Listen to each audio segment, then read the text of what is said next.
Monsieur le Président, Monsieur le ministre des Finances et du Budget, Monsieur le ministre du Travail, chers collègues, Monsieur le ministre, je commencerai par vous féliciter. 2021-2022 ont été des années très éprouvées en termes de crise. Si vous avez réussi à juguler cette crise, à maîtriser l'inflation, mais mieux, à renforcer les salaires des enseignants et en augmentant le nombre des fonctionnaires. Et le témoignage de certains d'entre nous, qui ne sont même pas du même bord, sur la qualité de vos services, nous rassure par rapport à l'avenir. Monsieur le ministre, pour moi, l'enjeu réel, ce n'est pas les finances en soi, c'est l'environnement. De quel environnement je veux parler? De la sécurité. Que vaut un programme précieux si on met des BRT pour les brûler le lendemain, si on achète des cars pour les caillasser le lendemain? N'est-il pas grand temps d'inviter le Parlement, les Sénégalais, à criminaliser ces actes? Sinon, quelle que soit votre recette, quel que soit votre engagement, nous serons dans un éternel recommencement. Voilà pourquoi j'invite le Parlement à y réfléchir, quel que soit le bord, quelles que soient nos divergences. Il y a une ligne rouge que nous ne devons pas dépasser. Ce BRT n'est pas encore payé. C'est nos impôts. C'est l'argent de nos enfants qui va les payer. S'il faut refaire le BRT, c'est encore l'argent des Sénégalais.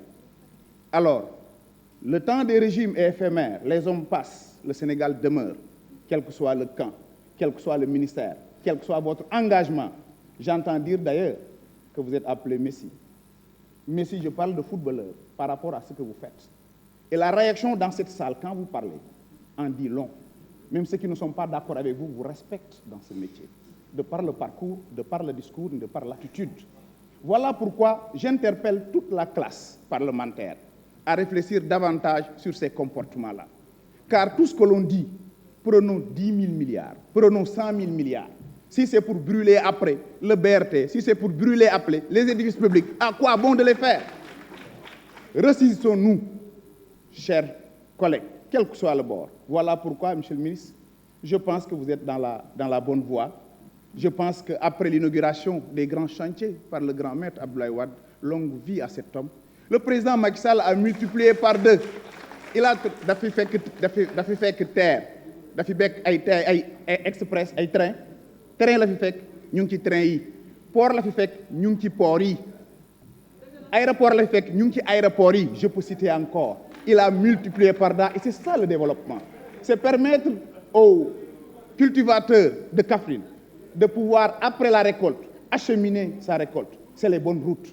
C'est quoi encore? J'aime pas le citer en exemple, mais bi accident bi amé Kaffrine, vous n'avez pas remarqué, jëlé wuñ fenn nit yóbbu ko Dakar. C'est à Kaffrine qu'on a fait et faire venir. C'est ça le développement. Continuez dans cette lancée, vous avez notre soutien. Et je tenais, pour terminer, pour vous remercier pour cette leçon d'élégance. Après 1 minute et quelques, vous avez pris la parole pour s'excuser. C'est ça la grandeur. Quand on a tort, on s'excuse. Quand on se trompe, on se repentit. Et c'est seulement comme ça qu'on fera le Sénégal meilleur. Je vous remercie de votre même attention. Merci, chers collègues. La parole est à notre collègue Aïssatou Sow Diawara. Idrissa Baldé se prépare.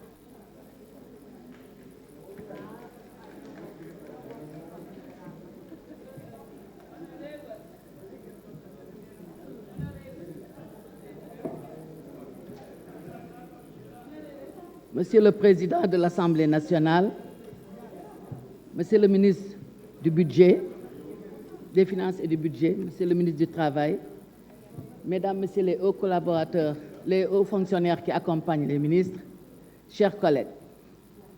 Monsieur le ministre, je vous félicite pour la présentation de votre document de débat d'orientation budgétaire. Vos différents exercices budgétaires ont atteint tous les objectifs quantitatifs de gestion budgétaire. Malgré la pandémie Covid-19, l'embargo du Mali, la psychose de la guerre de l'Ukraine, vous avez su rendre notre budget résilient malgré toutes ces péripéties mondiales. Monsieur le ministre, vous avez su tripler le budget. Nous n'avons pas de leçon de finances à vous donner. Vous êtes un homme du ferraille. Beaucoup me demandent quelquefois, mais où est-ce que le président a trouvé son ministre des Finances? Je dis, il était dans le lot. Il travaillait, mais c'est maintenant qu'il est ministre qu'on sait qui est Moustapha Ba. Et là, nous vous félicitons et nous vous encourageons.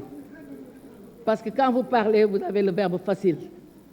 On dit que ce qui se conçoit bien s'énonce clairement et les mots pour le dire viennent aisément.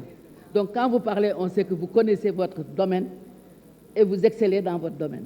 Et ça, c'est aussi remercier, féliciter tous vos collaborateurs et féliciter en tout cas ceux qui vous permettent de faire des résultats. C'est la douane, c'est le trésor, c'est les impôts, c'est d'autres qui réfléchissent et qui vous donnent des résultats. Mais vous êtes en tout cas la cheville ouvrière de tout ce qui s'est passé depuis 2012 à maintenant. Donc, toutes ces félicitations, vous ne pouvez pas être étranger à cela parce que vous y avez travaillé dans l'ombre et aujourd'hui vous êtes au-dessus de l'iceberg. Monsieur le ministre, Guédiawaye, je commence par la santé. Vous avez beaucoup fait en matière de santé à Guédiawaye. Rien que l'hôpital Dalal Jamm est une illustration et nous sommes fiers, nous, de Guédiawaye, de cet hôpital.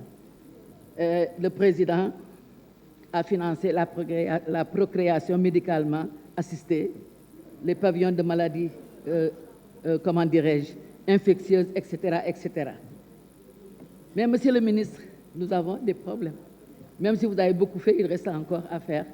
L'œuvre humaine n'est pas parfaite et n'est pas complète. Et nous voudrions que vous revoyiez à la hausse la subvention de l'hôpital Dalal Jamm qui est de 600 millions. Depuis le début, depuis la création de l'hôpital, nous sommes à 600 millions. Il faut quand même essayer de revoir à la hausse parce que l'hôpital est attaqué par les embruns marins. Par conséquent, aussi bien les infrastructures que les équipements doivent être maintenus et le coût est colossal. Nous voudrions aussi que l'hôpital soit doté d'un budget conséquent d'investissement pour qu'on passe à un hôpital de niveau 4. Nous voudrions aussi renforcer les effectifs pour diminuer la masse salariale supportée par l'hôpital. Et nous voudrions aussi que le projet d'établissement 2023-2027 soit financé. Monsieur le ministre, Guédiawaye ne se plaint pas tellement en matière de santé, mais quand même nous avons des problèmes. Par exemple, nous n'avons qu'un seul centre de santé et aujourd'hui, nous voudrions que chaque commune ait au moins son centre de santé, à l'instar de Dakar, où nous avons Cambérène qui a son centre de santé, Parcelles son centre de santé, Patte d'Oie son centre de santé. Nous voudrions aussi que Guédiawaye, que chaque commune ait son centre de santé. Et nous avons des postes qui existent, qui ont de l'espace. Il suffit seulement qu'on ait les moyens pour les transformer en centre de santé. Et nous comptons beaucoup sur vous, monsieur le ministre. Nous voudrions aussi adhérer 3287 ménages vulnérables à la CMU. Et là, nous voudrions que vous nous aidiez, même si les maires font quelque chose, quand même 3287, ce n'est pas une petite affaire. Et nous comptons sur vous aussi pour nous aider. Nous voudrions aussi améliorer l'équipement médical des dispensaires des sapeurs-pompiers et de lycée Limamoulaye. On vous l'a dit toujours, 12 000 étudiants, ce n'est pas une petite affaire. Et ce n'est pas seulement les étudiants qui viennent se faire soigner, mais les quartiers environnants. Monsieur le ministre, je viens à l'éducation. Tout n'est pas fini pour la santé, mais si je vais terminer. En éducation, nous voudrions que le personnel soit renforcé. Nous avons des écoles qui ont été créées, par exemple à Wakhinane, le maire a construit une école, mais seules 3 classes ont été ouvertes, faute de personnel. Monsieur le ministre, tout ce que je voulais dire, je ne peux pas le dire, et il me faut féliciter le président de l'Assemblée nationale. Vraiment, qui est à féliciter, parce qu'avec toutes ces brimades, il a su rester droit dans ses bottes, supporter tout ce qu'on lui dit, et ce qui nous a amené aujourd'hui à arriver à la fin de cette session sans problème. Nous vous félicitons. Le président ne s'est pas trompé, mais le président ne se trompe jamais. C'est l'homme des grands chantiers, l'homme des grands événements, n'est-ce pas? L'homme du pont de Foundiougne, l'homme du pont de Marsassoum, l'homme de Ila Touba, l'homme de... Vraiment, on le félicite et nous pensons vous retrouver ici en 2024 en tant que ministre des Finances parce que nous serons au pouvoir. Merci, chers collègues.